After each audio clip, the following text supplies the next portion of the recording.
ہم نئی series start کر رہے ہیں، ہم رسول اللہ صلی اللہ علیہ وسلم کی لائف کے بارے میں پڑھیں گے، اور اس کو پڑھنے کا مقصد ایک تو کچھ فیکٹس اینڈ فگرز ہیں ہم نے بچپن سے سنا ہے، تو کچھ چیزیں بھول جاتی ہیں، وہ ریوائز ہو جائیں گی، کچھ چیزیں غلط سنی ہوئی ہوتی ہیں ان کی کریکشن ہو جائے گی. لیکن میرے ذہن میں جو ایک بہت امپورٹنٹ مقصد ہے اس کو پڑھنے کا، وہ یہ ہے کہ ہمیں پھر قرآن پاک کی زیادہ بہتر سمجھ آئے گی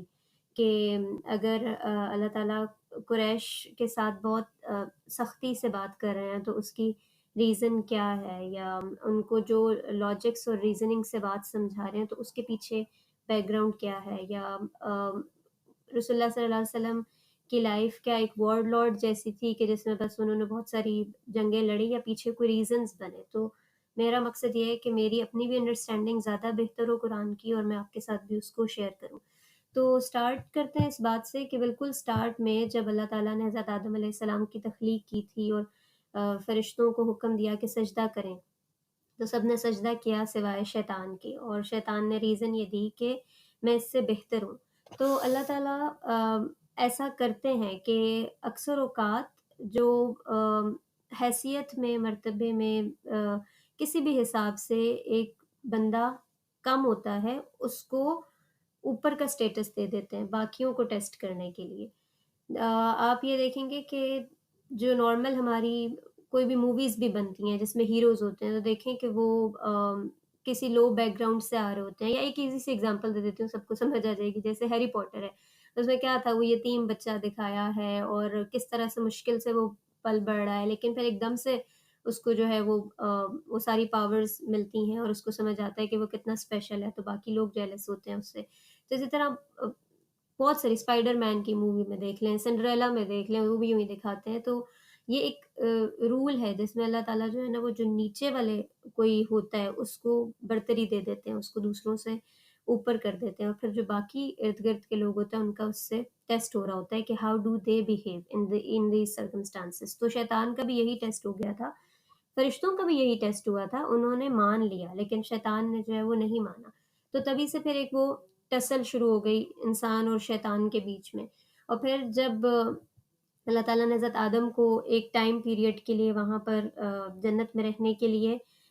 دیا ٹائم، تاکہ وہ ایکسپیرینس کر سکیں کہ یہ وہ جنت ہے جس کا اللہ تعالیٰ نے ہم سے وعدہ کیا. لیکن الٹیمیٹلی تو ہمیں زمین پر آنا ہی تھا، کیونکہ جو سٹیج سیٹ کیا گیا تھا جس پر ٹیسٹ ہونا تھا وہ زمین تھی، وہ جنت نہیں تھی، کیونکہ جنت میں تو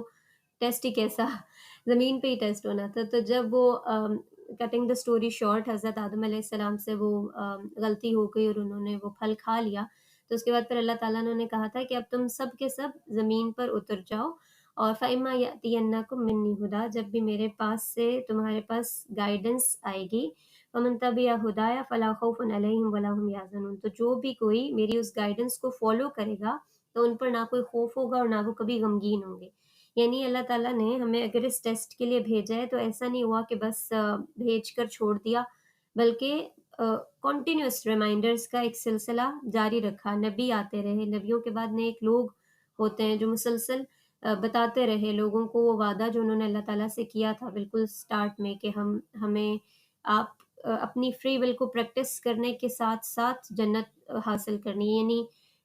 پوری اللہ تعالیٰ نے آزادی دی ہے کہ جو کام کرنا چاہتے ہو کر لو. کسی کو قتل کرنا ہے، کسی کو کوئی سزا دینی ہے، ظلم اور زیادتی کرنی ہے، یا نیکی کے کام کرنے ہیں، جو کرنا چاہتے ہو کر لو. You have all the control in this world. لیکن پھر اس فریڈم کے ساتھ اگر تم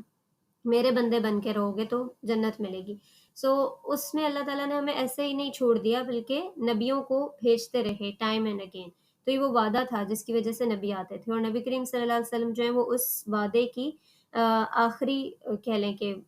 چین کا بالکل آخری لنک ہے. اور اس کے بعد اب نبیوں کا سلسلہ جو ہے وہ منقطع ہو گیا. اور اس کی وجہ یہ بھی ہے کہ اللہ تعالیٰ نے بس اب اس بساط کو لپیٹنا ہے. یہ جو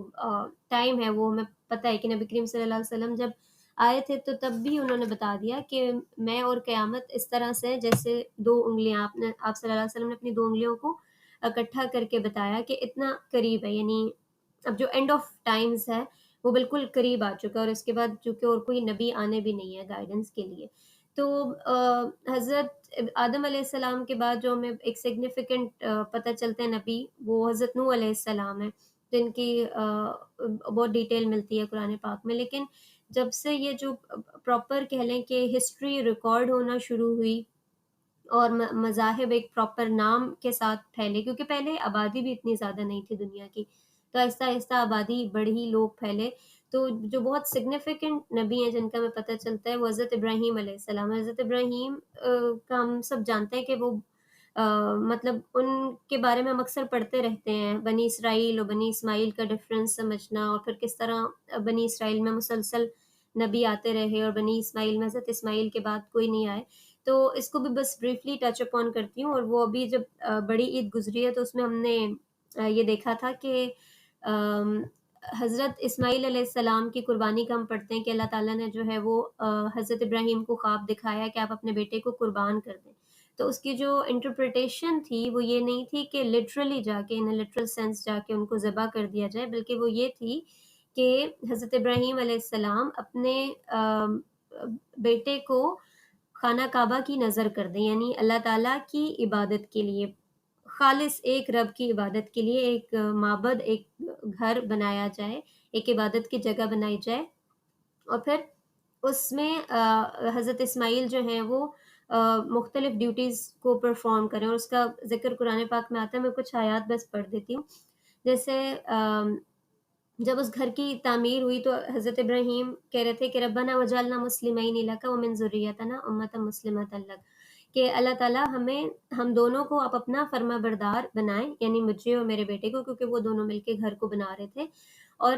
ہماری اولاد میں سے بھی ایک فرما بردار امت اٹھائیں، اور ہمیں ہمارے عبادت کے طریقے سکھا دیں، اور ہماری توبہ کو قبول کر لیں، بے شک آپ توبہ قبول کرنے والے اور رحم کرنے والے ہیں، اور اے ہمارے رب آپ انہی میں سے ایک رسول اٹھائیں جو ان کو آپ کی آیتیں پڑھ کر سنائیں اور ان کو کتاب اور حکمت کی تعلیم دیں اور ان کا تزکیہ کریں، بے شک آپ غالب اور حکمت والے ہیں۔ تو حضرت ابراہیم وہ والد تھے جو سارا ٹائم اس فکر میں لگے رہتے تھے کہ اچھا میں نے تو اتنے سارے ٹیسٹ کلیئر کر لیے اور پاس ہو گیا، تو میری اولاد کا کیا بنے گا، ہر وقت پوچھتے رہتے تھے، ومن ذریتی، میری اولاد کا کیا بنے گا۔ تو اللہ تعالیٰ نے کہا ہے کہ میرا پرومس کبھی بھی ظالموں کے ساتھ نہیں ہوتا، یعنی کبھی بھی میں رائل بلڈ، بلو بلڈ کے پیچھے نہیں جاتا کہ اچھا اگر وہ نبی کی اولاد ہے تو بخشے جائیں گے، مجھے تم سے محبت ہے، یعنی ابراہیم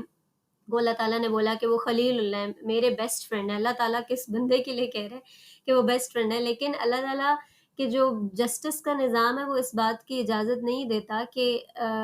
محبت جو ہے وہ اوور رول کر دے جسٹس کو، یعنی ایسا نہیں ہو سکتا کہ اگر اللہ تعالیٰ کو انتہائی محبت ہے ابراہیم سے تو ان کی اولاد آگے سے جو بھی کرتی رہے اللہ تعالیٰ اس کے باوجود اسے معاف کر دیں گے۔ تو بڑے کلیئرلی اللہ تعالیٰ نے اس بات کو مینشن کیا ہے کہ جو بھی ظلم یا زیادتی یا غلط راستے پر چلے گا تو اس کے ساتھ میرا کوئی پرومس نہیں ہے، ہاں اگر آپ کی اولاد آپ کے ہی راستے پر چلی تو پھر ضرور مطلب ان کے ساتھ تو بھلائی والا معاملہ کیا جائے گا۔ تو اس لیے آپ دیکھیں گے کہ نبیوں کی باتوں میں بہت زیادہ یہ فکر آ رہی ہوتی ہے کہ اچھا میری اولاد کا کیا بنے گا۔ اسی طرح حضرت یعقوب کی بات اللہ تعالیٰ نے قرآن پاک میں مینشن کی ہے کہ جب وہ اس دنیا سے جا رہے تھے تو تب انہوں نے اپنے اولاد کو اکٹھا کر کے پوچھا کہ میرے بعد تم کس کی عبادت کرو گے، کیونکہ یہ وہ ٹائم تھا جب شرک بہت زیادہ کہہ لیں کہ پھیل گیا ہوا تھا ایک پوری دنیا میں جہاں جہاں لوگ رہتے تھے۔ تو وہ پہلی دفعہ حضرت ابراہیم علیہ السلام نے شرک کے خلاف آواز اٹھائی، ہمیں پتہ